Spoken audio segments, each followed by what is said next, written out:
यत् करोषि यदश्नासि यज्जुहोसि ददासि यत् तपस्यसि कौंतेय तत्कुरुष्व मदर्पण. भगवद्गीता 9वा अध्याय. मोठे मोठे श्लोक विशेष महत्त्वाचे या अध्यायामध्ये आपण पाहिले पण आहेत. अनन्याश्चिंतयन्तो माम ये जनः पर्युपासते तेषां नित्याभियुक्तानां योगक्षेमं वहाम्य. तिथपासून हा प्रवाह सुरू आहे. आणि अनन्य चिंतन ही गोष्ट फार अवघड गोष्ट आहे. अनन्य होणं ही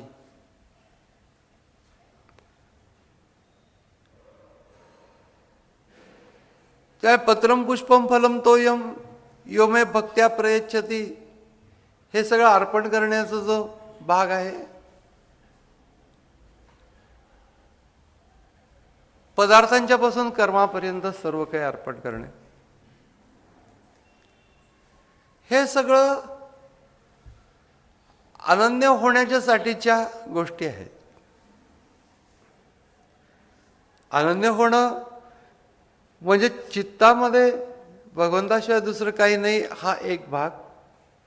आणि तत्वज्ञानाच्या दृष्टीने परमतत्व आणि आत्मतत्व हे एकच आहे, हे प्रत्यक्ष अनुभूतीमध्ये येणं ते अनन्य. म्हणजे एक भावनात्मक अनन्यता आहे आणि एक जी आहे ती योगात्म विकसित झालेली अनन्यता आहे ज्ञानाकडे. तर त्या ह्याच्यामध्ये कर्माचा भाग आहे विलक्षण. आपण कर्म करतो ते, कारण की त्या कर्मामधनंच आपण अडकत असतो. अनन्य न होण्याचं कारण आपण कर्म करतो, त्या कर्माच्या पाठीमागे असलेला अहंकार आणि आपल्या कर्माच्या पाठीमागे असलेल्या अहंकारातून आलेली आसक्ती. याच्यावरती उपाय सांगतात या श्लोकांच्या मध्ये.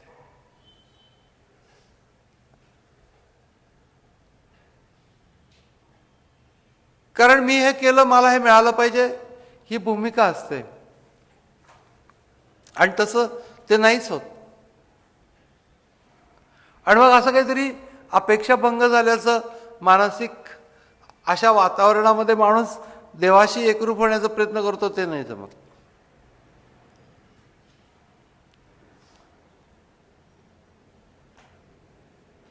बऱ्याच वेळेला असं वाटतं की अनन्यास चिंतयन्तो माम हा जो श्लोक आहे हा गीतेचा मध्यवर्ती श्लोक समजला जातो.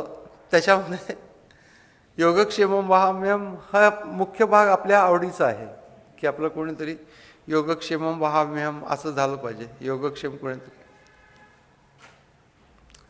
तू कर्म करत राहा आणि ज्या उद्देशाने कर्म करतोय त्या उद्देशाला पक्क धरून कर्म करत. एक अतिशय छान प्रसंग की पांडुरंग शास्त्री कार्य करत होते त्यावेळेला विनोबाजी एकदा त्यांचं कार्याच्या संबंधीचं ऐकून आणि थोडंसं पाहून त्यांना भेटण्याच्यासाठी म्हणून गेले होते ठाण्याला. तिकडे कार्य जिथं चालू होतं मुंबईमध्ये तिथे. इतके ते मग्न होते. खरं तर दोघंही अतिशय मग्न होते, कार्यरत होते. पण त्याच्यामध्ये हे वेळ काढून गेलेले होते आणि त्याच्यानंतर ते पांडुरंग शास्त्रींची नाहीच भेट, 1-2 दिवस झाले नाहीच भेट होऊ शकली विनोबांची. पण त्यांनी ठरवलं होतं की भेट घेणार म्हणून. आणि मग त्यानंतर एकदा ते भेट आणि मग भेटल्यानंतर निर्णय गोष्टी चालू असतात. त्याच्यामध्ये ते कार्य बघितलं आणि हे सगळं एवढं सगळं जे कार्य आहे ते चालतं कसं त्यांनी विचारलं विनोबांनी. त्या पैसा कुठनं येतो, म्हणजे असा त्याचा अर्थ. चालतं कसं आहे, पैसा कुठनं येतो. त्याच्यामध्ये तुम्ही सरकारकडनं काय घेता का, सरकारकडनं अनुदान नाही घेत. त्याच्यानंतर प्रवचनामध्ये थाळी फिरवत नाहीत. त्यानंतर कुठेही दानपेटी ठेवलेली नाही आहे किंवा मदत पेटी ठेवलेली नाही आहे, काही नाही आहे. आणि कोणी धनिकाने जर का चेक पुढं केला तर त्या व्यक्तीचा चेक घेतोच असं नाही आहे. म्हणजे स्वाध्यायामध्ये ज्यांना प्रेम आहे अशा साधकांच्याकडनंच फक्त पैसे घेतले जातात. मग विनोबांनी असं विचारलं की मी एवढं मोठं चालतं कसं. त्याच्यावरती दादांनी म्हणजे पांडुरंग शास्त्रींनी हा श्लोक म्हणला, अनन्यास चिंतयन्तो माम. असं म्हटल्या म्हटल्या विनोबा उभे राहिले आणि त्यांनी त्यांना मिठी मारली. म्हणजे ही पॉलिसी असता कामा नाही, ही प्रामाणिक भूमिका असली पाहिजे. किंवा मला जे काही मिळेल ते ईश्वराकडनं मिळेल किंवा नाही मिळणार, पण मी माझ्या कार्यात काही कमी करणार नाही. जे काही मला मायाशक्ती बुद्धीनुसार आहे त्याप्रमाणे मी करीन. हे सगळं क्वचित क्वचित पाहायला मिळतं.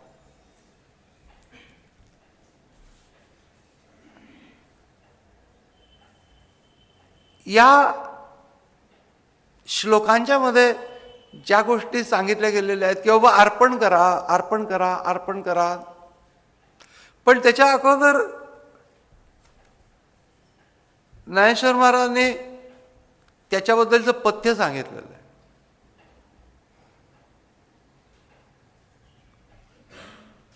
ते पथ्य असं आहे की सगळ्या प्रकारे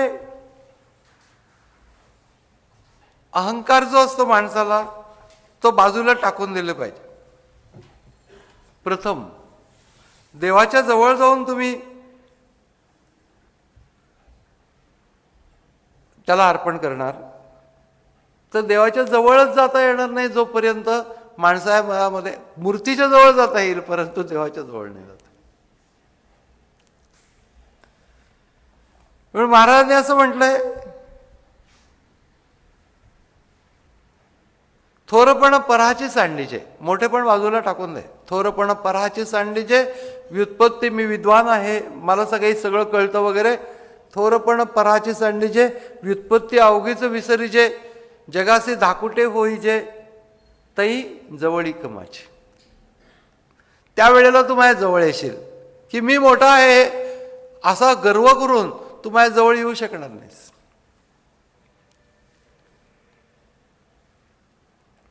शरीर सांडवा कीजे, देहभाव जाऊन दे, सगळ्या गुणांचं लोण उतरीजे. मी आमका आमका गुणी आहे, सगळ्या गुणांचं लोण उतरीजे. संपत्ती मधू सांडीचे, कुरवंडी करू नये. अशा प्रकाराने तू क्वालिफाय होशील. बाई कशा रीतीने किंवा मोठेपणा कुठल्याच प्रकारचा मनात नाहीये. असं जर का अंतःकरणात असेल तर भक्त होशील, नाही तर नाही होणार. मग तू नुसतं बोलत राहा. काही अर्पण करत असताना तुझं ते स्वीकारण्याच्यासाठी ज्याचं स्वीकारतोय त्याची एक विशिष्ट गुणवत्ता असणं आवश्यक आहे. त्याच्याशिवाय मी त्याचं स्वीकारत नाही. आणि ती गुणवत्ता अशी आहे की स्वतःची गुणवत्ता तो विसरला पाहिजे. स्वतःचा मोठेपणा तो विसरला पाहिजे, स्वतःची विद्वत्ता तो विसरला पाहिजे. आणि संपत्तीचा मद नको आहे. तू मोठा जरी असला संपत्ती तरी संपत्तीचा मद सांडून सगळं सोडून तू ये, मग मी तुझं स्वीकार. मग निस्सीम भाव उल्हास आहे. शब्द सुद्धा असा आहे की निस्सीम भाव उल्हासे, मज अर्पायाचे निमिसे. एखादं फळ घेऊन आलाय, फळ आवडे तैसे भल तयाचे, कोणतंही फळ घेऊन आलाय अर्पण करण्यासाठी. पत्रम पुष्पम फलम तोयम, जे काही अर्पण करशील तर मी स्वीकारीन. दोन गोष्टी आहेत की असा स्वतःचा मोठेपणा नसला पाहिजे आणि ईश्वराच्या बद्दल भाव असणं. या दोन्ही गोष्टी. निस्सीम भाव ही गोष्ट ज्ञानेश्वर महाराजांनी मांडलेली आहे. ती एका वेगळ्याही गोष्टीमध्ये आहे, वेगळ्या प्रकाराने आपण बघू शकतो त्याच्याकडे, शब्दाकडे. निस्सीम भाव म्हणजे ज्याला सीमाच नाही असा भाव,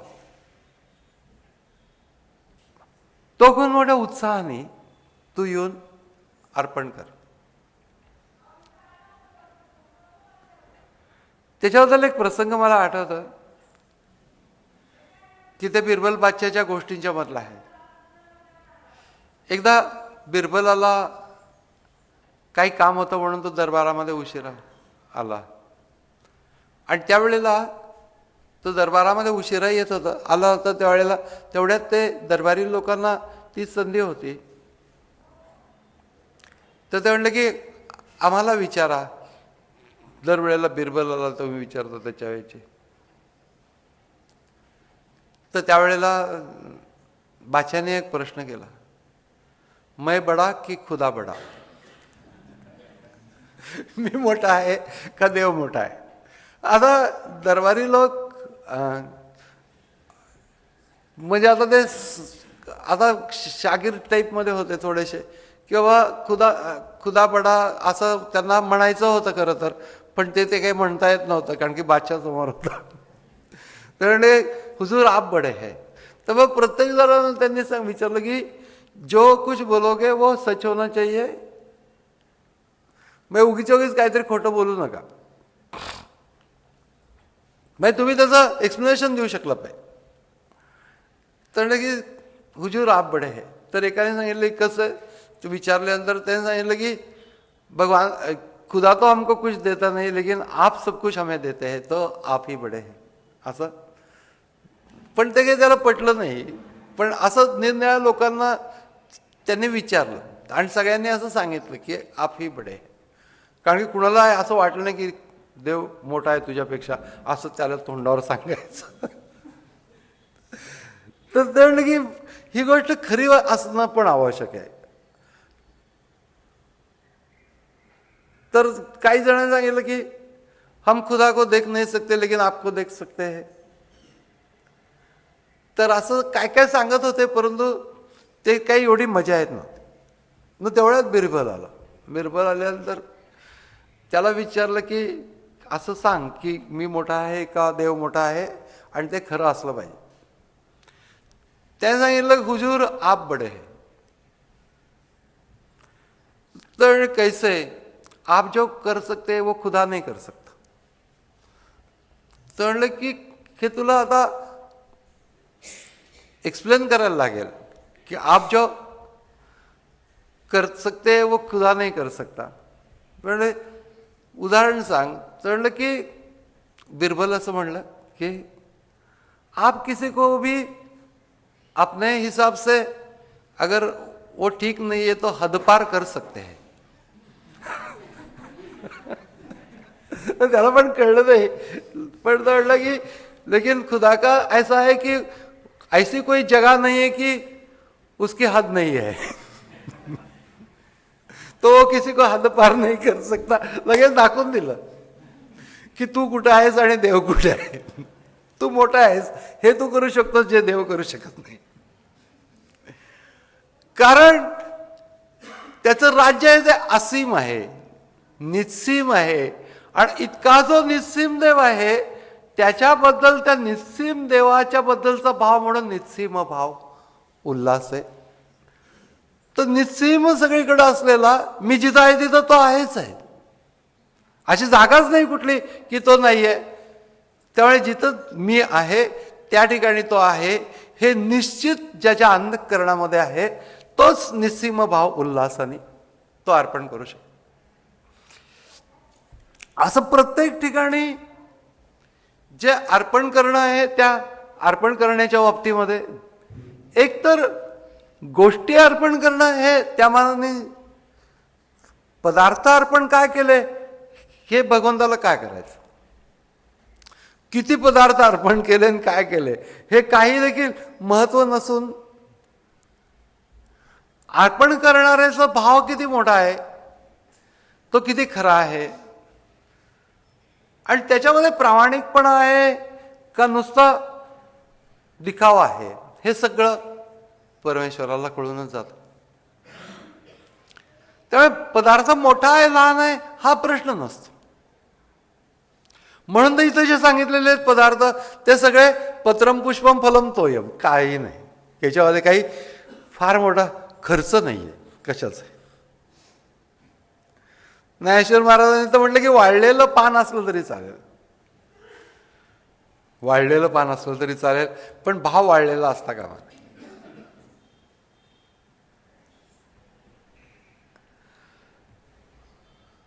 पण ती व्यक्ती कुठं आहे काय आहे याच्यापेक्षा जिथं आहे तिथून ते त्याचं करू शकते, जर का अंधकरण जर का पूर्ण जोडलं गेलेलं असेल तर. पण त्या अंधकरणाच्या जोडण्यालाच महत्व आहे, बाकी कशाला इतकं महत्व नाही. निरनिराळ्या संतांच्या प्रसंगांच्यावरनं हा जो विषय हा इतका अप्रतिम आहे. एकतर काय की प्रत्यक्ष या योगस्थितीचा अनुभव घेणं त्याच्यासाठी अत्यंत नीट असायला लागतं, नीट सर्व प्रकारच्या गोष्टी समजून घ्यायला लागतात, त्याप्रमाणे वेळ मिळायला पाहिजे, हे सगळं करायलाच लागतं. पण एखाद्या व्यक्तीला त्याच्यासाठी म्हणून वाट पाहायला नको की ती एकरूपता केव्हा प्राप्त होईल. दररोज काही क्षण माझी परमेश्वराशी एकरूपता प्राप्त करून घेऊ शकतो. एखादी गोष्ट अर्पण करताना, एखादा नमस्कार करताना एकदम तादात्म्य अंतःकरणाचं त्याच्याशी होऊ शकतं. काही त्याच्यासाठी म्हणून क्वालिफिकेशन लागत नाही. मी भक्त असणं हेच क्वालिफिकेशन, आणि तेच सगळ्यात अवघड आहे. माझी काही अपेक्षा नाही आहे, मी तुझा आहे असं म्हण एक दिवस, एकदा म्हण, एकदा नमस्कार करतो बस, बाकी काय. मोठेपणाचा प्रश्नच नाही. थोरपण पराची सांडीच्या अगोदर शिकवलेलं आहे. तो जो क्षण असतो त्या क्षणामध्ये आपण पूर्ण भगवंताचे असतो. जे काही मी अर्पण करतो खरं असू देत. स्वामी म्हणायचे थांबा नैवेद्य दाखवून येतो. थांबा वगैरे नाही, नैवेद्य दाखवून येतो नाही, नैवेद्य दाखवतोय. त्या ठिकाणी लक्ष असलं आवश्यक, प्रत्येक गोष्टीमध्ये आहे असं. मागे एक प्रसंग मी तुम्हाला सांगितलं होता, कदाचित लक्षात असेल, की स्वामींच्याकडे गेलेलो होतो आणि आळंदीवरून तीर्थ माऊलींच्या समाधीवरनं आलेलं होतं. आणि ते तीर्थ ज्या वेळेला स्वामी माल देत होते तर मी आपलं नेहमीप्रमाणे आपला साधारण असा अनावधानाने हात पसरतो तसं पसरलं होतं. तर त्यांनी काय केलं की मग हात हातात घेतला, पहिल्यांदा त्याची ओंजळ नीट केली की ज्यामुळे त्यातला एकही थेंब खाली सांडणार नाही, आणि तसं त्यांनी त्याच्यामध्ये ते ओतलं. तेव्हा मला कळलं की अरे माऊलींचं तीर्थ आहे म्हणजे एकही थेंब इकडे तिकडे पडता कामा नाही. या भूमिकेतनं तशा प्रकारची अवधान पूर्णपणाने असलं पाहिजे, कृती तशी असली पाहिजे. मग गोष्ट काय करतो याला महत्व नाहीये, अवधान त्या ठिकाणी आहे का, त्याच्यानंतर तितकं पवित्र भाव आहे का आपलं कॅज्युअली घेतोय. पण हा सगळा विषय जो आहे तो आमच्या दररोजच्या जीवनाशी निगडीत आहे. ध्यानाचं कसं असतं की ते आपल्या दररोजच्या जीवनाशी निगडीत असेलच असं नाही.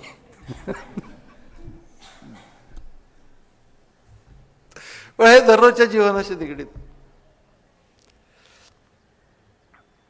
जो भक्तीने अर्पण करतो त्याचा मी स्वीकार करतो असं भगवंतांचं वचन आहे.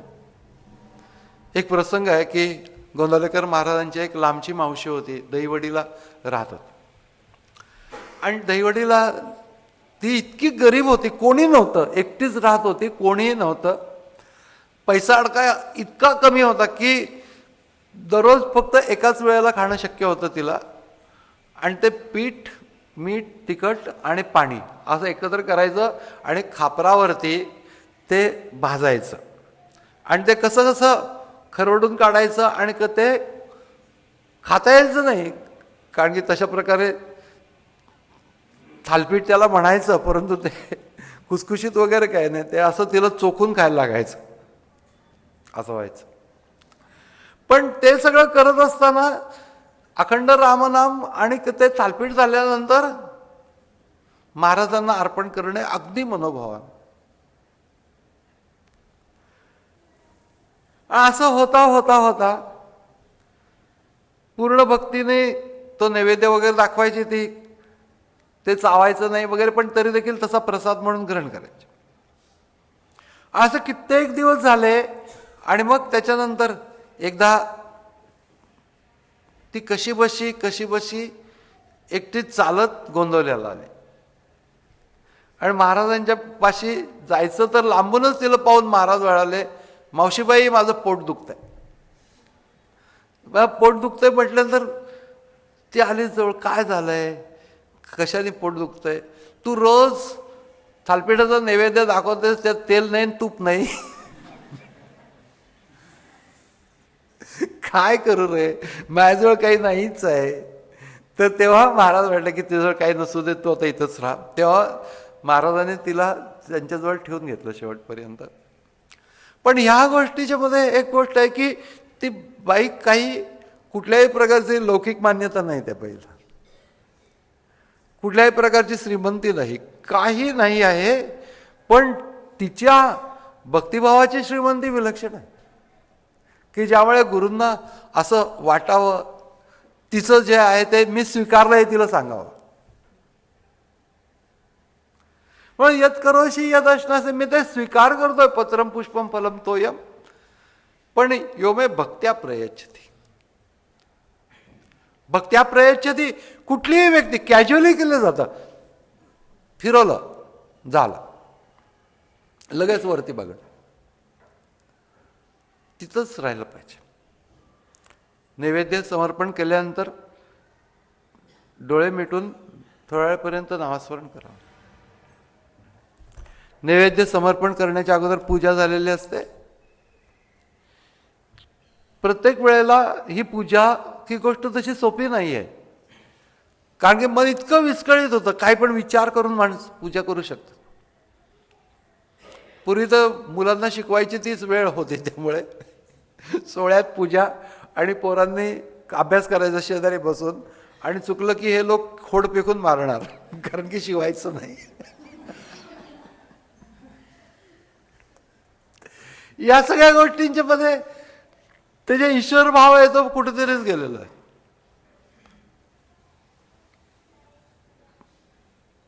पैशाचा माद, इथं ज्ञानेश्वर महाराज म्हटलं की ते मोठेपणाचा सगळा माद उचलून टाकलं पाहिजे.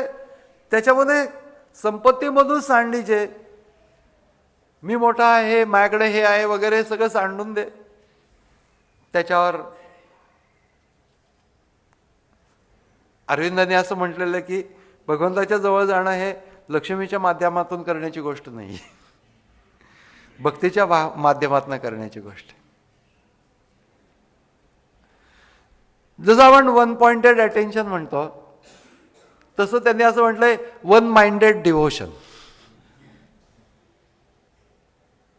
सगळ्या लोकांनी हा विषय इतका सुंदर खोलवलेला आहे, कल्पनेच्या बाहेर. वन माइंडेड डिव्होशन, याच्यामध्ये वस्तू जे आहे ते वस्तू भक्ती स्वरूप होणं हे अर्पणाचं मर्म आहे. अर्पणाच्या दोन गोष्टी आहेत अर्पण करण्याच्या बाबतीमध्ये. एक म्हणजे दान आणि अर्पण, याच्यामध्ये काय फरक आहे? तर दान पण करतो माणूस आणि अर्पण पण करतो, याच्यामध्ये फरक काय आहे? ज्या वेळेला देणारा हा घेणारा हा आपल्यापेक्षा मोठा आहे असं समजत असतो, त्यावेळेला त्याला अर्पण म्हणतात. आणि देणारा जो आहे तो घेणारा आपल्यापेक्षा कमी आहे आणि त्याला मदत करायची या भूमिकेने देतो, त्यावेळेला त्याला दान असं म्हणतात. म्हणजे दानापेक्षा अर्पणाच्या मध्ये जास्ती उच्च अवस्था आहे, कारण की घेणाऱ्याला मोठेपण आहे. आणि ती गोष्ट म्हणून अर्पण करणं ही गोष्ट आम्हाला फक्त भगवंताला अर्पण करणं शक्य असतं. इतरांना कोणाला आम्ही अर्पण नाही करू शकत, कारण की त्याच्यापेक्षा मोठेपणाची भावना आमच्यामध्ये असते. मग हा एक भाव आहे. दुसरी गोष्ट म्हणजे जे अर्पण करतोय त्याच्यामधनं पदार्थ मी अर्पण करत नसून माझी भक्ती प्रकट करतो आहे, अशा प्रकारची भूमिका असली पाहिजे. काय पदार्थ अर्पण केला याला महत्त्व नसलं पाहिजे. म्हणजे अर्पण करणाऱ्याच्या मनात मी अर्पण जो पदार्थ करतोय त्या पदार्थाला महत्त्व अर्पण करणाऱ्याच्या मनात असलं नाही पाहिजे.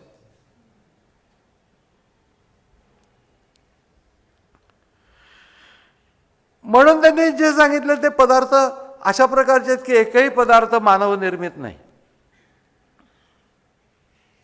एकही पदार्थ महागाचा नाही. भक्तीच अर्पण करतोय. भक्ती स्वरूप वस्तू भक्ती स्वरूप होणं, वस्तू भक्ती स्वरूप होणं हे अर्पणाचं मर्म आहे. आणि याच्या उलट भक्ती वस्तू स्वरूप होणं हे कामनेचं कार्य आहे. कारण भक्ती वस्तू स्वरूप होते म्हणजे काय, तर मी भक्ती करतो याच्या बदल्यात मला हे पाहिजे, आणि ते मटेरियल असतं. किंवा या वस्तू अर्पण केल्या त्याने देव खुश होईल अशा प्रकारचं मनामध्ये येणं चुकीची गोष्ट. वाटेल ते अर्पण केलं तरी देवाला खुश होण्याचं कारण काहीच नाही आहे, कारण की सगळंच त्याच्या मालकीचं आहे, ओरिजिनल. म्हणून एकंदर भक्तीच्या बाबतीमध्ये खूप सांभाळून बोललं पाहिजे. लोकांना वाटतं की भक्ती म्हणजे अगदी सोपी गोष्ट आहे. सोपी गोष्ट आहे, परंतु ज्या वेळेला ती शुद्ध अशा स्वरूपामध्ये बघितलं तर अंतःकरण तितकं शुद्ध नसतं. मग अगोदर विविध देवतांची पूजा ज्या वेळेला व्यक्ती करत असते त्यावेळेला, आता ती पूजा करते, गणपतीची पूजा करू, परमात्मा बोधाने करायला पाहिजे. एक विशिष्ट देवता या बोधाने करता कामा नये, असं एकंदर भगवद्गीतेचं म्हणणं आहे. अन्य देवता असं म्हणण्याचं कारण सगळ्याच देवता, अन्य देवता म्हणजे कुठल्याही रूपातली देवता, पण अन्य भावाने त्या देवतेचं पूजन करू नको, परमेश्वर भावाने कर. गणपतीला अर्पण करताना हे गणपतीचं आहे असं नको म्हणू, हे देवाचंच आहे, परमात्माचा आहे. त्वमेव प्रत्यक्षम तत्वमसि. सगळं वर्णन जर का बघितलं तर परमात्म्याचंच वर्णन आहे. त्वमेव केवलम कर्तासि, त्वमेव केवलम धर्तासि, त्वमेव केवलम हर्तासि, त्वमेव सर्वम खल्विदम ब्रह्मासि, त्वम साक्षात आत्मासे नित्यम. पण हे सगळं वर्णन असं आहे की प्रत्यक्ष परमात्मा जेव्हा मी अर्पण करतोय त्यावेळेला तो तिथं आहे, असतोच, पण माझी भावना त्या ठिकाणी फोकस होणं आवश्यक. म्हणून देवतांच्या पूजेचा निषेध नाहीये वेगळ्या वेगळ्या, पण देवतांच्या पूजेच्या पाठीमागे असलेल्या अज्ञानाचा निषेध आहे. की बाबा ही अमुकच देवतेला ते जात नाही, मुख्य परमात्म्याला जातं. महाराज मिळतात असं जेव्हा म्हणतात भगवान, त्यावेळेला कृष्ण रूपाला असं म्हणत नाहीत, परमात्मा या भूमिकेतनं म्हणत असत. म्हणून दोन गोष्टी आहेत की एक तर पदार्थांच्या पलीकडे जाणं, अंतःकरण बांधलं जातं कशामुळे, दोन गोष्टींनी बांधलं जातं. एक पदार्थांच्यामुळे बांधलं जातं आणि दुसरी गोष्ट म्हणजे मोठेपणामुळे बांधलं जातं. पदार्थांच्या पलीकडे जायचं त्यावेळेला पदार्थ अर्पण करताना अंतःकरणामधल्या भक्तिभावाने पदार्थांमधली आसक्ती दूर होणे. म्हणून पदार्थांच्या पलीकडे आसक्ती टाकून जाता येतं आणि अहंकाराच्या पलीकडे जायचं आहे तर म्हणजे पदार्थ आणि क्रिया या दोन गोष्टी केलेल्या आहेत. एक पदार्थ अर्पण करणे आणि दुसरी गोष्ट म्हणजे यत करोशी यद अश्नासी यत जोहसी ददासी यत तपस्यसी कौंतेय तत्कुरुष्व मदर्पण. सगळ्या क्रिया त्या पदार्थांच्या पलीकडे आसक्ती टाकून जाणे आणि क्रियांच्या पलीकडे जायचं असेल तर अहंकार टाकून जाता येतो. कारण की क्रिया घडते, मी केलंय असं वाटणं, याच्यामध्येच माणूस गुरफटून जाऊ शकतो. अहंकार टाकून क्रियेच्या पलीकडे जात आहे. पण फार सुंदर श्लोक आहेत की जे जे काही करतोस, जे जे काही तू खातोस, ग्रहण करतोस, यद अश्नासी, यद जुहोसी म्हणजे जे काही हवन करतोस, त्यानंतर यद ददासी म्हणजे जे देतोस, ददासी यत, यत तपस्यसी म्हणजे जे काही तप करतोस, तत्कुरुष्व मदर्पणम, ते सगळं केलं ही भूमिका मला अर्पण कर. केलं ही भूमिका नको आहे, मी केलं ही भूमिका नको आहे. म्हणून सत्कर्म सुद्धा मी जगाचं भलं करतो या भूमिकेतनं करू नये. असती भूमिका सगळ्यांना जरा काहीतरी आपण केलं पाहिजे सगळ्यांसाठी, तू कर, तुझ्या नैसर्गिक भावनेने कर, पण असा भाव ठेवू नको की मी जगाचं भलं करतो. कारण तसं करण्याने पण एक रजगुणात्मक वृत्ती वाढू शकते.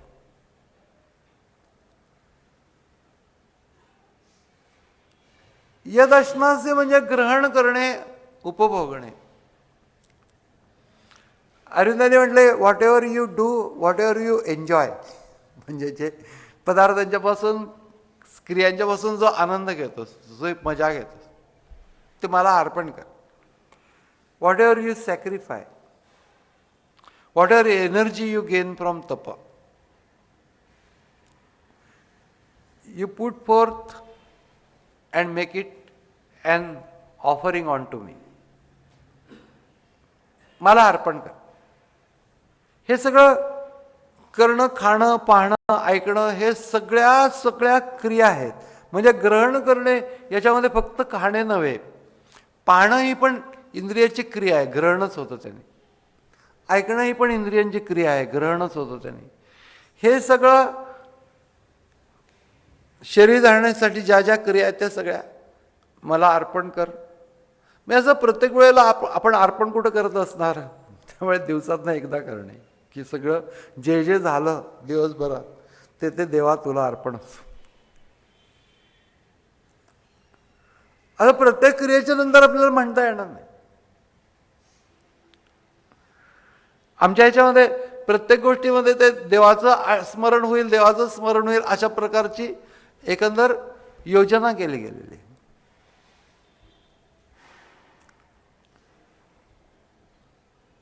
आता संध्या करत असतात, त्याच्यामध्ये तिथपासून सुरुवात होते. सर्वसाधारणपणे पूर्वीच्या काळी ही एक पद्धत घालून दिलेली आहे की सकाळी स्नान, संध्या, ते करताना प्राणायाम असतो. आणि त्याचे जे संकल्प असतात, श्री परमेश्वर प्रीत्यर्थे प्राणायाम विनियोग, म्हणजे प्राणायाम ही मी शरीरासाठी नाही करत आहे, परमेश्वर प्राप्तीसाठी करतो. कुठलीही क्रिया ही उद्देश त्याचा विसरता कामा नये, नाही तर मग हा एक मी व्यायाम करतोय, नाही, परमेश्वरासाठी करतोय. अवघड आहे तसं धारणा ठेवणं. प्रत्येक ठिकाणी अशा प्रकारची धारणा असेल. आमच्या लहानपणीनं आम्ही आजारी पडलो तर औषध घ्यायला काचकूच करायचं, पण मग ते आजी वगैरे लोक असायचं, म्हण औषधी जान्हवी तो वैद्य नारायण वारी, मग तसं म्हणून ते औषध घ्यायला लावायचे. आता इथं औषध घेण्यामध्ये काय काय नाही, वैद्य हा देवच वैद्य आहे वस्तुतः, तोच बरं करणार आहे. अशा प्रकारची भावना छोट्या छोट्या गोष्टींमधनं प्रत्येकाच्या अंतःकरणात कशी येईल, याची अतिशय उत्कृष्ट योजना आपल्या एकंदर विधानं जी केली जातात, जी पूजा विधान आहे, ज्या ज्या गोष्टी एकंदर चालीरीती आहे, त्याच्यामध्ये सगळ्यामध्ये या गोष्टी इतक्या सुंदर रीतीने गुंफलेल्या आहेत की प्रत्येक ठिकाणी देवाची आठवण आहे. आता सुरुवात करायची म्हटलं श्री गणेशाय नमः. असं प्रत्येक गोष्ट करताना, सुरुवात करताना त्याच्यामध्ये कुठेतरी शेवटी कुठेतरी ईश्वराचं स्मरण राहील.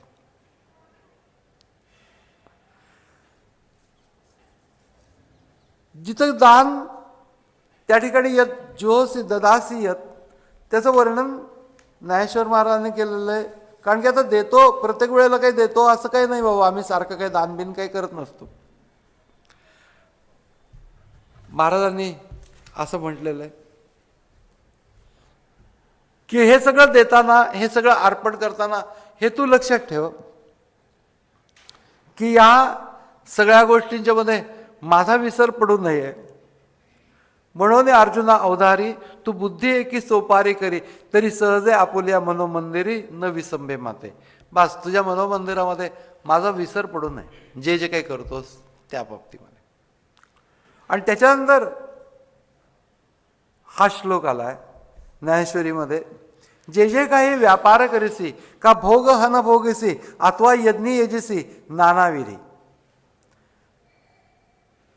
अशा प्रकारचे जे काही तू करतोस किंवा यज्ञामध्ये तू अनेक प्रकाराने ते हे मला देतोस, हे सगळं जे आहे ते ना तरी पात्रविशेष दाने, कुठली व्यक्ती त्या ठिकाणी योग्य व्यक्तीला दान करावं अशा प्रकारची भूमिका आहे. देशे कालेचे पात्रेचे, म्हणून ज्ञानेश्वर महाराज सांगतात पात्रविशेष दाने. त्याच्यानंतर आम्ही असलं काही करत नाही, आम्ही काही सारखं दानबिन करत नाही. पण आमच्या व्यवहारात कसं येईल हे? का सेवका देसी जीवन आहे, म्हणजे सेवकांना तुम्ही पगार देता तेव्हा. हे तर आम्ही करतोच आहोत. हे सगळं करत असताना ते मला अर्पण करतोय अशा भूमिकेत न कर, फारच अवघड गोष्ट. मोलकरणींना पगार देताना घासाघीस नाही करायची, तंटा नाही करायचा, काही करायचं नाही, ईश्वराला अर्पण करतोय म्हणून कर. कशासाठी आहे हे सगळं? याचं कारण की ईश्वर भाव असावा, सारखं शरीर व्यवहार आणि जीवन याच्याशी संबंधित चित्त असतं, त्यातून बाहेर पडावं, ईश्वराशी संबंधित व्हावं, याच्यासाठीच्या या योजना आहेत.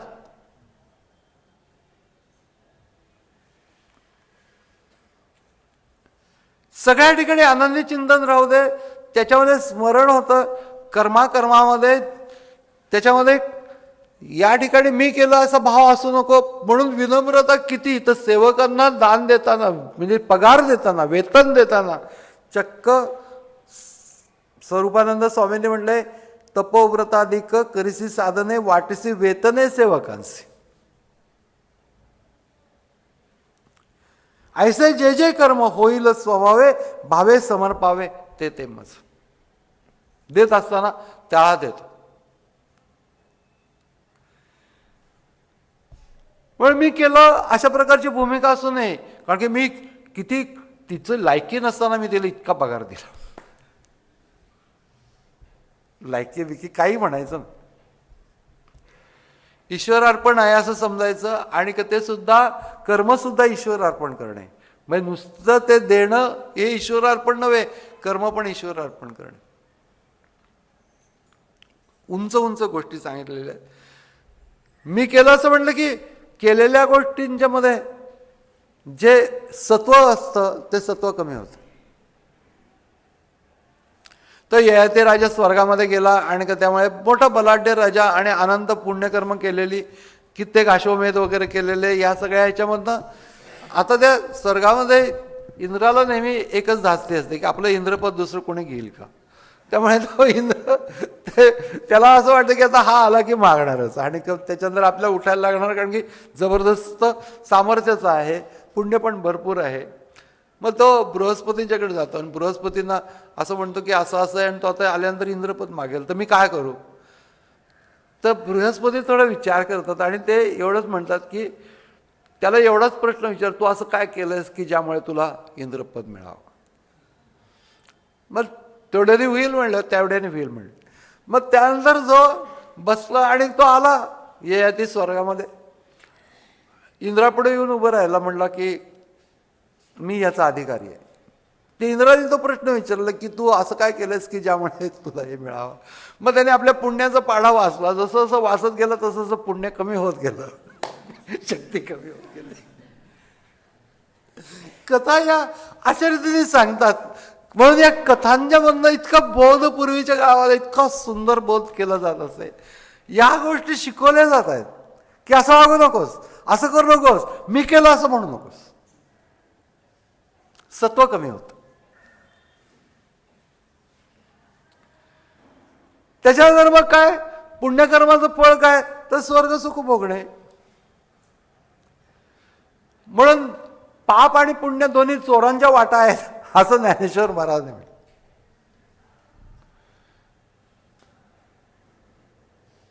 कारण की पाप चोरांची वाट आहे ठीक आहे, पण पुण्य चोरांची वाट काय, तर सगळं सत्कर्म करायचं परमेश्वरासाठी म्हणून म्हणायचं तुझी परमेश्वर प्रित्यर्थे, आणि मनामध्ये मात्र स्वर्ग सुखांचे भोग असतात. असं जर का असेल तर ते चोराचीच वाट झाली. पापात्मक पापे नरका जायचे, पुण्यात्मक पापे स्वर्गा जायचे. माते जेणे पाविजे ते शुद्ध पुण्य, परमात्मा प्राप्ती ज्याने होते ते शुद्ध पुण्य. मनामध्ये स्वर्गाधिक भोग भोगण्याची इच्छा असू शकते. आणि ती गोष्ट, एक बृहदत्त नावाचा राजा होता. कथा सांगायला मला तुम्ही सांगितलं की मी तुम्हाला दिवसभर कथा सांगू शकतो. बृहदत्त नावाचा राजा होता आणि वामदेव हे त्याचे गुरु. त्याच्यानंतर गुरूंनी देह ठेवण्यानंतरची ही कथा आहे, म्हणजे गोष्ट आहे. आणि बृहदत्त राजा जो होता तर यज्ञ करून पुण्यकर्म भरपूर केलेलं होतं आणि 100 यज्ञ पूर्ण झाले की तो स्वर्गात जाणार, असं ते होतं त्या काळामध्ये. जे काही हिशोब होते त्याच्यामधला तो भाग. तर त्याचे बरेचसे यज्ञ पूर्ण होत आले आणि त्यावेळेला गुरूंना असं वाटलं की हा अडकणार म्हणून त्यांनी एका ब्राह्मण कुलामध्ये जन्म घेतला. मग ज्या वेळेला त्याचा शेवटचा यज्ञ झाला होता 100वा यज्ञ, त्यावेळेला एकदम यज्ञमंडपामध्ये तो जो वामन या बळीच्या यज्ञमंडपामध्ये गेला होता तशा प्रकाराने अगदी तेजस्वी एक बटू यज्ञमंडपामध्ये आला. तर तेज पाहून तो राजा होता तो उभाच राहिला. त्याचं तेज पाहून राजा उभा राहिला. त्याच्यामध्ये म्हणलं की हा म्हणलं राजा उभा का राहतो, मी याचक आहे. मग त्याच्यावरती ते म्हणाले की काय हवा असेल ते मागा. त्याच्यावर हा म्हणाला की तू पहिल्यांदा संकल्प सोड की तुम्ही जे म्हणाल ते मी देईन म्हणून. मग तू नुसताच म्हणू काय माग हवा असेल ते मागा, संकल्प सोड. संकल्प म्हटलं की बांधला गेला. मग त्यामुळे तो संकल्प सोडतो, जे काय तुम्ही मागाल ते देईन म्हणून. त्याच्यावर त्यांनी असं म्हटलं की जे जे काही तुझं आहे ते ते मला दे, जे जे काही तुझं आहे ते ते मला दे. असं म्हटल्यानंतर राजा सिंहासनावरनं उतरला, कारण की सिंहासन द्यायला पाहिजे. म्हणून सिंहासनावरून उतरला, आपले अलंकार काढायला लागला. तेव्हा ते म्हणले अरे हे काय देतोस, कारण की हे तू अगोदर देऊनच टाकलेस, आता त्या काढून काय देणार आहेस, हे सगळं दिलेलंच आहेस, अजून काय देतोस हे. तर त्यामुळे त्याच्या मनामध्ये असा प्रश्न विचारायला लागला, मनात आला विचार असा की हे सगळं दिलं म्हणजे शरीरात सगळं काही दिलं यांना, हे तर जाऊनच काय हरकत नाही, पण मी इतके यज्ञ केले, त्याचा शेवटचा यज्ञ, इतक्या यज्ञांचं सगळं पुण्य माझ्या बरोबर आहे, ते पण आता यांचं होणार का काय. तेव्हा ते म्हणले हा विचार करू नकोस, कारण की तुझं मन तू मला दिलेलं आहेस, त्यामुळे तुला विचार करायची परवानगी नाही. आणि विचार करायची परवानगी नाही म्हटल्यानंतर राजा मूर्छित पडला, कारण की त्याला कळलं की आता सगळं गेलंच आपलं. आणि त्यावेळेला त्या मूर्छनेमध्ये त्याला एक दृश्य दिसलं की आपण मेलेलो आहोत. आणि स्वर्गामध्ये गेलो. मग स्वर्गामध्ये गेल्यानंतर त्याला मोठ्या आदराने वागवलं जातं. तिथे ते सांगतात की पुण्य खूप आहे, पुण्याची कमाई, पण थोडंसं पाप पण आहे.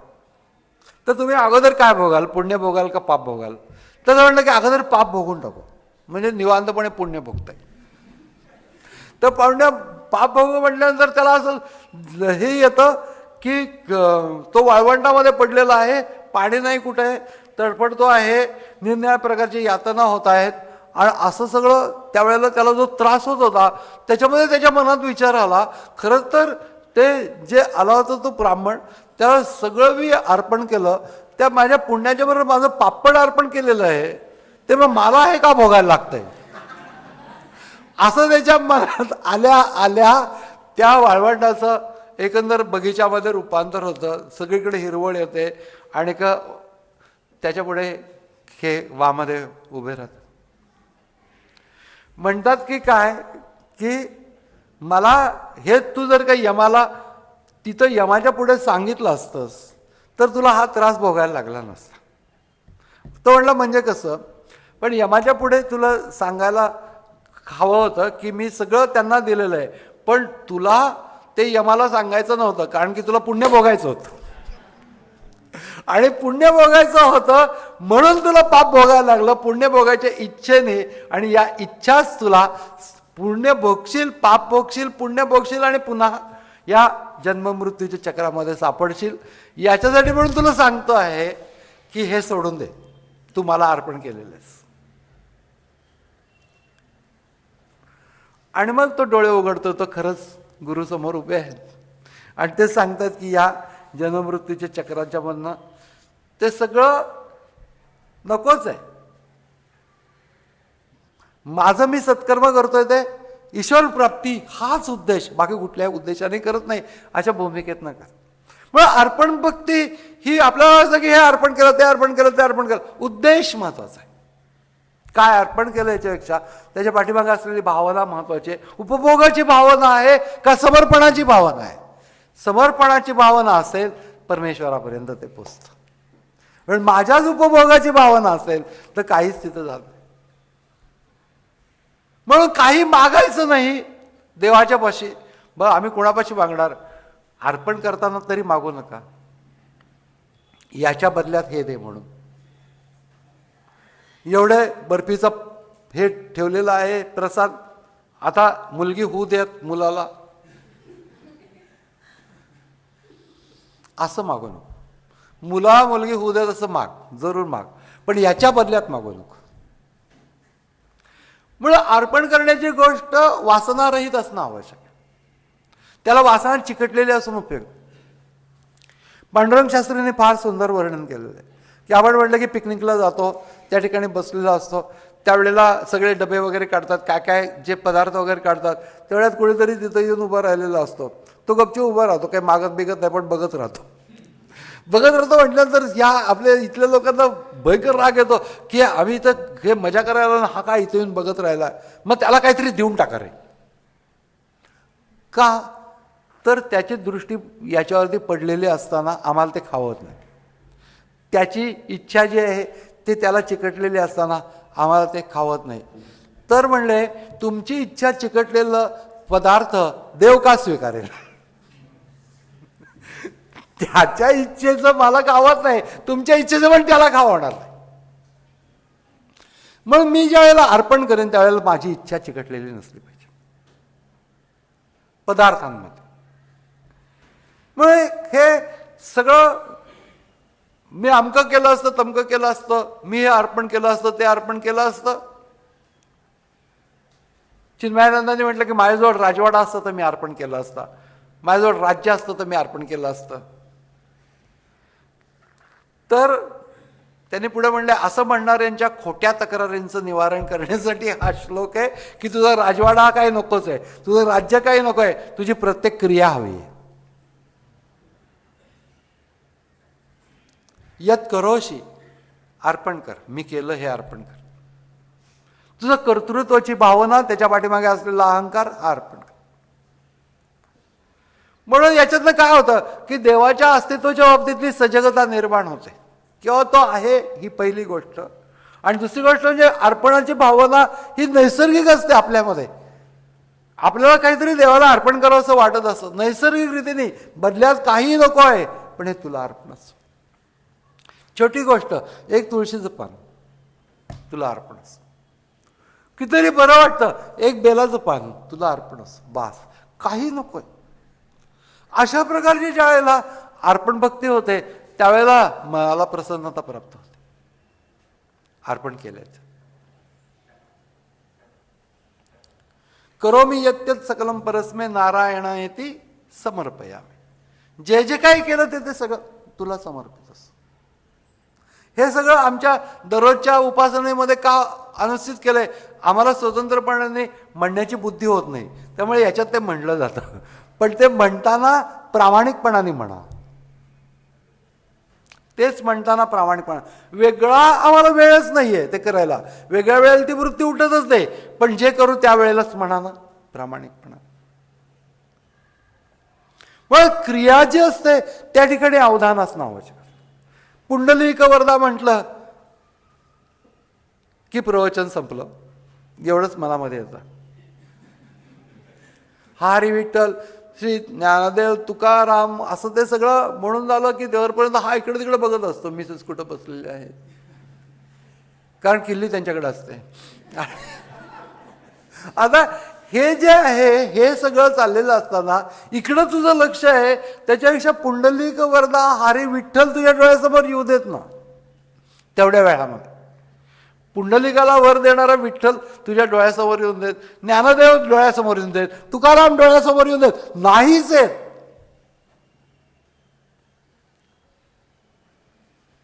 पंढरीनाथ महाराज की जय म्हणेपर्यंत या सगळ्यांचं दर्शन होऊन देत तुझ्या मनाला. तेवढाच वेळ आहे, तेवढ्याच वेळामध्ये तुझं लक्ष इकडे तिकडे गेलं.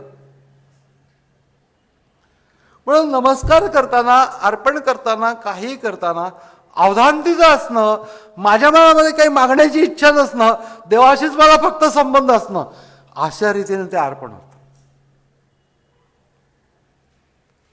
रबिया नावाची एक मुस्लिम मुलगी होती. पूर्वीच्या काळीमध्ये ते गुलाम पद्धत होती, त्यानुसार ही तिचे आई वडील पण गुलाम होते आणि ती पण गुलाम होती, जन्मलीच तिथे, आणि त्यामुळे त्यांच्याकडे ती वाढली. आणि ती लहानपणापासून अल्लाची भक्त होती, खुदाची भक्त.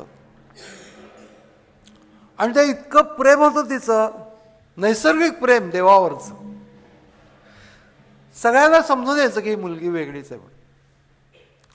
आणि जेव्हा मालकाने असं बघितलं, पुढे मोठी झाली, काम करायला लागली त्यांच्या घरामध्ये, त्याच्यावरती लक्ष ठेवत होता. तो मालक पण तिच्याबरोबरच वाढलेला होता, त्याने लक्ष ठेवलं तिच्यावरती. तेव्हा त्याला असं दिसलं की सगळं काम करून झाल्यानंतर रात्री ती ईश्वराचं स्मरण करते, त्याच्या ध्यानामध्ये रंगून जाते. आणि त्याच्यानंतर जो अगदी थोडा वेळपर्यंत विश्रांती घेते, परंतु ती नंतर जे काही काम करायचं त्याला कामाला सुरुवात करते, पण अशा रीतीने देवामध्ये रंगून गेलेली असते. हे त्यांनी 2-3 वेळा पाहिल्यानंतर त्याला असं वाटलं की हिला आपण गुलाम म्हणून ठेवणं योग्य नाही, हे पाप होईल. म्हणून त्याने तिला मुक्त केलं. मुक्त केल्यानंतर स्वतंत्रपणाने येऊन काम करू शकेल, जाऊ शकेल. तिला एक गावाबाहेर झोपडी पण बांधून दिली, त्याप्रमाणे ती तिथे राहत असते. आणि जे काही तेज होतं परमेश्वर प्राप्तीचं तिच्या चेहऱ्यावरती, अनेक लोकांना कळत असे, अनेकांना मदतही ती करत असे. पण या सगळ्या गोष्टी होत असताना एकतर संत म्हणूनच ती प्रसिद्ध पावली.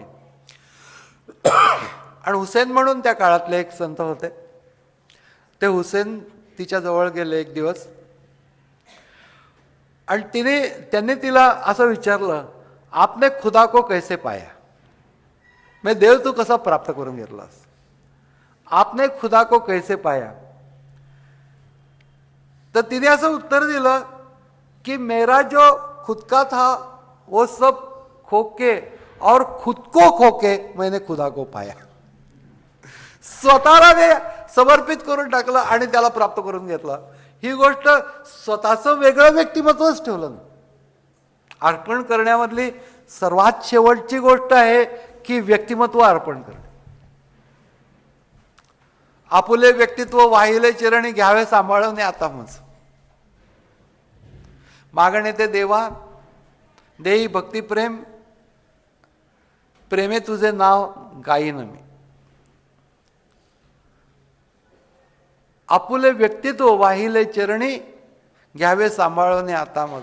तुझ्याची नामाचा घेऊन आधार पाववीन पार जड जीवा. स्वयंवणे मज तुझे कृपा बळ म्हणून हा खेळ खेळीतस. मग इतरांना नाम देऊन त्यांचा उद्धार करणे, साधना देऊन त्यांचा उद्धार करणे, हा सुद्धा खेळ तुझ्याच कृपा बळाने मी खेळतोय. माझं व्यक्तित्व मी तुला अर्पण करून टाक. अंतिम गोष्ट आहे अर्पण करण्याच्या मध्ये, पदार्थ अर्पण करण्यापासून स्वतःला अर्पण करणे इथपर्यंतचा तो प्रवास आहे. त्यामुळे नुसतं काहीतरी अर्पण करणे ते पण सोपं नाहीये, कारण की अवधान तिथं पाहिजे. त्याच्या बदल्यात काही नको आहे. पूर्णपणाने जे काय अर्पण केलं त्याच्यात भक्तिभावानं जोडलेली इच्छा जी आहे ती इच्छाच त्याला अर्पण केले. त्याची इच्छा माझी इच्छा. तुकाराम महाराजांनी असं म्हटलं की एवढं सगळं केलं, अभंग रचल्यानंतर एक अभंग, शब्दांची पै रत्ने करुणे अलंकार तेणे विश्वंभर पूजियला. हे कशासाठी अभंग केले? शब्दांची रत्न त्याचे अलंकार करून मी या विश्वंभराची पूजा केली. म्हणजे विश्वंभर म्हणजे सगळ्या विश्वामध्ये जे जे लोक आहेत त्यांच्यापर्यंत हे अभंग जातील आणि त्यांची पूजा आहे ऐकणाऱ्यांची. जे कोणी हे अभंग वाचतील, जे कोणी अभंग ऐकतील, जे त्या अभंगानुरूप काहीतरी करायचा प्रयत्न करतील, म्हणून त्यांच्यापर्यंत ते अभंग जातील. ऐकणारे, वाचणारे, श्रवण करणारे अभंगांचे यांच्यामध्ये असलेला जो विश्वंभर आहे त्याची मी या शब्दांच्या रत्नांनी पूजा करतो. केवढा मोठा भाव आहे की माझ्या अभंग त्याच्यानंतर त्याच्या खाली लगेच माहीच आहे. एक काहीतरी केल्यानंतर इकडं छाप, तिकडे छाप, तिकडे छाप, मोठेपणा काही नाही. इतके सगळे अभंग विश्वंभराची पूजा. त्याच्या पाठीमागची भावना किती उदात्त आहे. माझा मोठेपणा काही नाही आहे त्याच्यामध्ये, विश्वंभराची पूजा आहे. भावाचे उपचार करोने भोजन तेणे नारायण जेवियला. हे जे भावाचे उपचार, निरळे भाव प्रगट होतात या भावाच्या उपचाराने नारायण जेवेल. मग आता नारायण जेवल्यानंतर हात धुवायला काय पाहिजे? संसार हे हाता दिले आचवण. मग आता मुखशुद्धीला काय? मुखशुद्धी मन समर्पिले. किती अवघड गोष्ट आहे. भगवंताच्या मुखशुद्धीला माझं मन चालेल असं ज्याला वाटणं, स्वतःच्या शुद्धतेच्या बद्दल किती निश्चितता आहे की भगवंताच्या मुखशुद्धीला चालेल. मुखशुद्धी मन समर्पिल. रंगली इंद्रिये विषय तांबवलं. इंद्रिय हे विषयांच्या मध्ये प्रवृत्त होणारच. रंगली इंद्रिये विषय तांबवलं वरी तुळशी दळ समर्पिले. बस एकदम ते पवित्र होऊन गेलं. वरी तुळशी दळ भोग भोगलेपर्यंत ते पवित्र, पवित्र पद्धतीने पवित्रच भोग भोगले. वरी तुळशी दळ समर्पिले. एक भाव दीप करून निरांजन देऊनी आसन देहाचे या. न बोलोनी तुका करी चरण सेवा निजविले देवा माझ घरी. हृदयाच्या माझघरामध्ये देवाला निजवलेलं आहे. त्याला आता कुठल्या प्रकारे त्याला त्रास होऊ नये म्हणून एकही शब्द बोलत नाही, निवांत बस. हे भावच फार विलक्षण आहेत. आपण इमॅजिनच करू शकत नाही की असे भाव माणसाला निर्माण कसे होतील. परमेश्वराने निर्माण करून दिले असं ते म्हणतात. माया मनात निर्माण झाले म्हणजे काय? कोण देणार? परमेश्वरच निर्माण करून दिले. अशा प्रकारचा जे म्हणणारे आहेत त्याच्यामध्ये काही शब्द न बोलणे. देव असं करतो, मी केल्याबद्दल शब्द सुद्धा बोलत नाही. त्याचा एक महाराजांचा एक वेगळाच अभंग आहे. विठ्ठला विठ्ठला कंठ फुटला आळविता. किती वेळा आळवलं तरी देखील तू काही, तुला ढिंब काही होत नाही. विठ्ठला विठ्ठला कंठ फुटला आळविता. का रे कृपाळू न होसी? का बरं कृपाळू न होसी? सगळ्यांना कृपाळू होत, माझ्या बाबतीत काय झालंय? काय झाले मज विषय? का रे कृपाळू न होसी? काय झाले मज विषय? झाल्या येर झारा, खूप येर झारा झाल्या आजपर्यंत, जन्मभवतांच्या फेरा. इथपर्यंत सगळं झालं आणि अगदी घायकुतीला येऊन तुका म्हणे नष्टा अबोलण्या तुझ्या चेष्टा. सगळ्या तुझ्या चेष्टा आहेत त्या अबोलण्या. तू न बोलून सगळं करतोस. सूर्यरूपाने प्रकाश देतोस, त्यावेळेस सूर्य बिल पाठवत नाही. ज्या ज्या काही गोष्टी आमच्यापर्यंत पोहोचवतो तो असं म्हणत नाही की बाबा मी तुम्हा सगळ्यांना श्वसन करण्याच्यासाठी म्हणून प्राणाची व्यवस्था केलेली आहे, आता घ्या प्राण. काही देव एकाही शब्दाने बोलत नाही. जे जे काही केलेलं आहे त्याच्या बाबतीमध्ये बोलून एका याच्यामध्ये तत्व सांगितलं आहे, भावावेग पण प्रकट केलेला आहे. तुका म्हणे नष्टा अबोलण्या तुझ्या चेष्टा. काही न बोलता तू सगळं काय करत असतोस. असं जे न बोलता कर्म करणे आहे त्या कर्माला अर्पण होणं शक्य आहे. यत करोशी ते अर्पण कर. तर तुझं जर का, माझं ना 3 उपास असतात आठवड्यातले, गेलं. जेव्हा जेव्हा मी जे काही करतो ते प्रगट करण्याची मला इच्छा होते त्यावेळेला मनावरती नियंत्रण ठेवलं पाहिजे. अरे देव एवढं सगळं करतो, काही प्रगट करत नाही, मी कशाला प्रगट करतोय? म्हणून भूमिका फार सुंदर वर्णन केलेलं आहे. म्हणून योगाच्या मध्ये काय होतं की तत्कालीन अनन्यता प्राप्त होते. अनन्य होण्याचा मार्ग आहे. हे सगळं अनन्य चिंतयन्तो माम याच्यासाठी आहे. अरे देवाशी मन जोडायचंय, एकरूप व्हायचंय. मी केलं म्हटलंच की 2 वेगळ्या वेगळ्या गोष्टी झाल्या. म्हणून अबोलण्यात तुझ्या चेष्टा हे समजून घेतलं की देवाने कितीतरी गोष्टी न बोलता केलेल्या आहेत, आपल्याला जाणवत नाही. कारे नाटविसी कृपाळू देवासे पोसतो जगासे एकलासे. बाळा दूध कोण करीते उत्पत्ती, वाढवी श्रीपती स्वये दोन्ही. फुटती तरुवर उष्ण काळ मासे, जीवन तयासी कोण घाली. त्याने तुझा काय केला नाही सांभाळ, असा विचारतात. राहे त्या कृपाळा आठवण. तुका म्हणे ज्याचे नाव विश्वंभर, त्याचे निरंतर ध्यान करे. कृतज्ञतेने तो काही बोलत नाही, आम्हीच बोलतो. म्हणून ही जी अनन्यता आहे अंतःकरणाची ईश्वराशी, ती अनन्यता प्राप्त होण्याचा जो मार्ग आहे त्याच्यामध्ये योगमार्ग आहे. पण तो योगमार्ग आहे तो तत्कालीन अनन्यता प्राप्त करून देतो. ज्ञानमार्ग आहे पण तो स्थिर राहत नाही, तोच मी आहे वगैरे असं काही वाटत नाही. आपण जरा पावलं बाहेर काढली की लगेच झालं. स्वामी असं म्हणायचे, जोपर्यंत प्रवचन चाललंय तोपर्यंत सगळेच ब्रह्मरूप असतं, पण बाहेर गेल्यानंतर जर चप्पल आपली उलटी पडलेली दिसली तर ब्रह्मबोध उलटा होतो. मग ज्ञानाचा जो मार्ग आहे तो काही स्थिर राहत नाही. योगाचा मार्ग आहे तो विशिष्ट वेळातच करायला लागतो आणि तत्कालीन असतो. पण हा भक्तीचा जो मार्ग आहे तो सर्व काळपर्यंत करता येण्यासारखा आहे. आणि त्यामुळे अनन्यता जो अनन्य होण्याचा जो मार्ग आहे तो निश्चित मार्ग अनन्य होण्याचा भक्ती हाच. जे जे करतोस ते अर्पण करण्यामुळे काय होतं, त्याच्यावरती अरविंदांचं एक सुंदर वाक्य आहे, the smallest action assumes a divine significance. छोटीशी गोष्ट पण दिव्यत्वाचा स्पर्श घेऊन येते. आमची छोटी गोष्ट तेवढ्या वेळापुरता अंतःकरणाला दिव्यत्वाचा स्पर्श होतो, देवाच्या अस्तित्वाचा स्पर्श होतो. आणि या अस्तित्वाच्या स्पर्शामुळे अंतःकरण उजळतं. मुळे अर्पण करणं हा भाग आहे तो सगळे क्रिया भगवंताला अर्पण.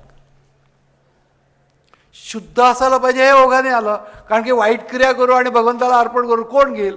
नादत्ते कशिचित पापम न चैव सुकृतम विभू. मी कुणाचं पाप घेत नाही, पुण्य घेत नाही. म्हणून तू करतोस काय तर जर काय हे अर्पणच करून टाक. करू नकोस पहिली गोष्ट म्हणजे वाईट गोष्ट.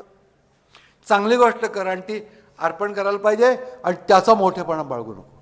जास्तीत जास्त मोठी गोष्ट मी अर्पण केली, काही भानगड करू नको. तुझी सगळ्यात मोठी गोष्ट म्हणजे तुझं व्यक्तिमत्व, हीच सगळ्यात मोठी गोष्ट आहे. ते तुला अर्पण करायचं आहे, ते तुला जमायला खूप खूप खूप काळ लागेल. छोट्या छोट्या गोष्टी अर्पण करून तू प्रॅक्टिस कर. एक मुलगी नवऱ्याजवळ आपल्या वडिलांचे मोठेपणा सांगत होते की जे काही तुमच्याकडे कसं काहीतरी देता तुम्ही. माझे वडील म्हणजे कुठलीही कुणालाही काही द्यायचं असलं तर सगळ्यात महाग गोष्ट देत. तर तो म्हणलं मला अनुभवतोच आहे मी सगळ्यात सगळ्यात महाग गोष्ट. मग मी काय दिलं याच्यापेक्षा पाठीमागची भावना ही फार महत्वाची आहे. अर्पण करण्याच्या मधली कर्म करण्याच्या पाठीमागची भावना अर्पण करण्याची. कर्म अर्पण करणं आणि कर्म करणं आणि ते अर्पण खरोखरीच फार साध्या साध्या व्यक्ती, ज्या व्यक्ती प्रकाशित आलेल्याच नाहीत कधीच, पण त्याच्यामध्ये हा धर्म इतका रुजलेला घराघरांमधनं, त्याला मला नेहमी विनोबांचे आभार मानावेसे वाटतात. त्यांनी इतकं मोठं वाङ्मय निर्माण केलं, याच्यापेक्षा आपल्या आईच्या आठवणी लिहिल्या त्याच्याबद्दल.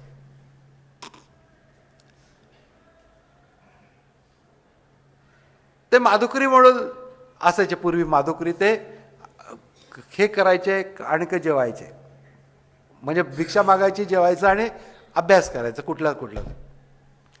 कारण काही नव्हतंच त्यांच्याकडे, असे गरीब होते पण अभ्यास विद्यार्थ्यांची हे होतं, त्यांना माधुकरी म्हणायचे. आणि तो माधुकरी तो यायचा तर विनोबा ते पण त्याच वयातले होते, तरुण वयातले, आणि त्याला ते गरम पोळ्या घालायच्या. आई त्याला नेहमी गरम पोळ्या घालायच्या. आणि याला गार पोळ्या किंवा शिळी पोळी वगैरे आली की त्याला राग यायचा भयंकर. किंवा दारावरती तो धट्टाकट्टा भिकारी आला आणि त्याला घातलं तेव्हा म्हणलं की हा तर धट्टाकट्टा भिकारी आहे, तू ह्याला कशाला घालतेस. गीतेमध्ये सांगितलेलं आहे की देशे काल्याचे पात्रे, देश काल पात्र हे सगळं पाहून घालायला पाहिजे. तो पात्र आहे की नाही हे बघितलंच का तू? तर ते म्हणले, हे बघ विनया, तुझ्या इतकी मी शिकलेली नाही आहे, इतकं मला माहिती नाही आहे, पण मला लहानपणापासून एवढं शिकवलं आहे की दारावरती जो अतिथी येतो तो अतिथी देवो भव. मग देवाला मी देते आहे अशी भावना आहे. आता देव पात्र आहे की नाही ते तू ठरव. किती मोठी गोष्ट. किंवा त्या आजूबाजूच्या लोकांच्याकडे काही अडचण असली तर ह्या विनोबांची आई त्यांच्याकडे जाऊन स्वयंपाक करायची, आणि तिथं स्वयंपाक करताना ती गरम पोळ्या त्यांना, म्हणजे ती स्वयंपाक त्यांच्याकडे करायची, स्वतःच्याकडे पण स्वयंपाक करून, आपल्याकडचं स्वयंपाक करून त्यांच्याकडे जायचे. त्या विनोबा असं म्हणले की आई, तुझ्यामध्ये हा भेदभाव काय आहे की दुसऱ्याचं आणि आपलं? अरे विनोबा त्यावेळेला तार्किक होतेच म्हणजे शेवटपर्यंत. तर तुझ्यामध्ये असा भेदभाव काय? ते म्हणले, काय भेदभाव केला की आपला स्वयंपाक पहिल्यांदा करून ठेवायचा, मग त्यांना मदतीला जायचं. असं का करतेस? त्यांना अगोदर मदतीला का जात नाहीस? तर त्याच्यावर तिने सांगितलं, असं नाही आहे की भेदभाव म्हणून मी त्यांना उशिरा त्यांच्याकडे जाते, असं नाही आहे. आपल्याकडे करून ठेवून जाते आणि त्यांच्याकडे नंतर जाते, कारण त्यांना ज्या वेळेला मी जाते त्यांना गरम पोळ्या मिळाव्यात म्हणून मी त्यांच्याकडे उशिरा जाते. आपण तेवढे दिवस गार पोळ्या खाल्ल्या तरी चालतील म्हणून मी त्यांच्याकडे उशिरा जाते, म्हणजे आपलं करून जाते. नाही तर आपल्याकडे गरम पोळ्या पाहिजेत आणि त्यांच्याकडे गार, असं नाही मला चालणार. मी त्यांच्याकडे जाणार म्हणजे त्यांना उत्कृष्टच मिळालं पाहिजे, अशी भूमिका.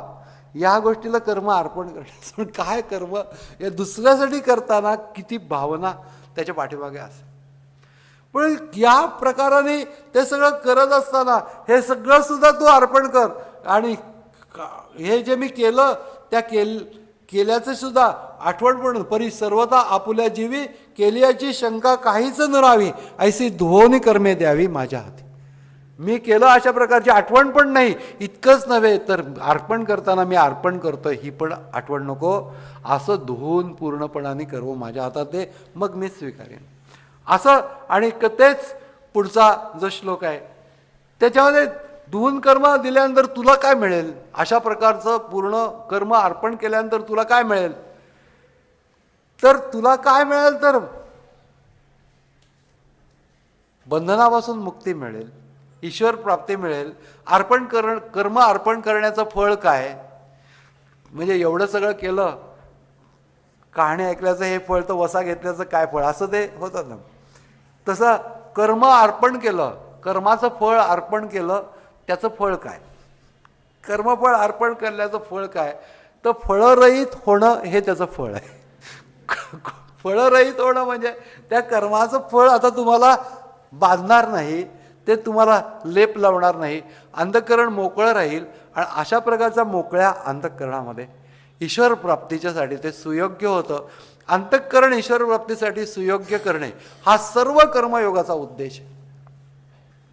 चित्तशुद्धी असं त्याला म्हणतात. मग कर्मयोगाचा उद्देश समाजाला मदत करणे, माझी कर्मप्रवृत्ती शांत होणे, या सगळ्या गोष्टी आपाप होतात, परंतु हे त्याचे उद्देश नाहीत. माझं अंतःकरण ईश्वर प्राप्तीला योग्य होणं हाच त्याचा उद्देश आहे. या उद्देशाने ज्या वेळेला होतं त्यावेळेला त्या कर्माचा कर्मयोग होतो. अशा रीतीने या कर्माच्या मधला सर्वात सुंदर भाग काय असेल, तर असं आपल्याला वाटतं की ध्यानयोग हा सर्वात सुंदर आहे, पण अर्पण भक्ती ही सगळ्यात सुंदर आहे. कारण की ध्यानयोगामध्ये सुद्धा शेवटी अर्पणच करायचं असतं. चित्त चैतन्यामध्ये अर्पण करून टाकायचं असतं. म्हणून अर्पण भक्ती ही स्वतंत्र भक्ती म्हणून सांगितलेली नाही, पण सगळ्या भक्तींना व्यापून असलेली ही अर्पण भक्ती भगवद्गीतेने इतक्या सुंदर रीतीने प्रगट केलेली आहे. पुन्हा पुन्हा त्याचा आस्वाद घ्यावा असं वाटतो. पुढच्या वेळेला घेऊ. हरिओम.